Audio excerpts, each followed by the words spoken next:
இந்த நிமிஷம் வரை உங்களுக்காக பரிதவித்துக் கொண்டிருக்கிறது. நீங்கள் அலட்சியப்படுத்துகிற ஒவ்வொரு நடையும் உங்களை தேவன் மரணத்துக்கு ஏதுவாக நடப்பதற்கு வல்லமை உள்ளதாக இருக்கிறது. நீங்கள் மறந்திருக்க வேண்டியது அவசியம். இந்த நாட்கள் பொல்லாதவைகளாக இருக்கிறது. நாங்கள் இந்த காலத்திலிருந்து விடுதலை அடைய வேண்டுமானால் ஒரே ரத்தம், இயேசு கிறிஸ்துவின் ரத்தம், அந்த ரத்தத்தினால் உண்டான மீட்பு உங்களுக்கு வர வேண்டும். என் அன்பு சகோதர சகோதரிகளே, சற்று சிந்தித்து பாருங்கள். அன்பான தேவனை நோக்கி பாருங்கள். அவருடைய மகத்துவங்களை நோக்கி பாருங்கள். அவர் உங்களுக்காக பட்ட அடிகளை நோக்கி பாருங்கள். அவர் உங்களுக்காக சிலுவையிலே சுமந்தார்.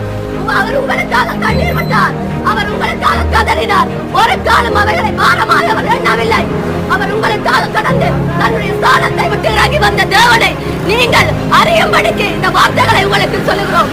நித்தியமானது உங்களுக்கு வேண்டுமானால், நித்திய ஜீவனை நீங்கள் பெற வேண்டுமானால், ஆண்டவராகிய இயேசு கிறிஸ்துவை ஏற்றுக்கொண்டு அவரை கையாள தேவனாய் உங்கள் உள்ளங்களிலே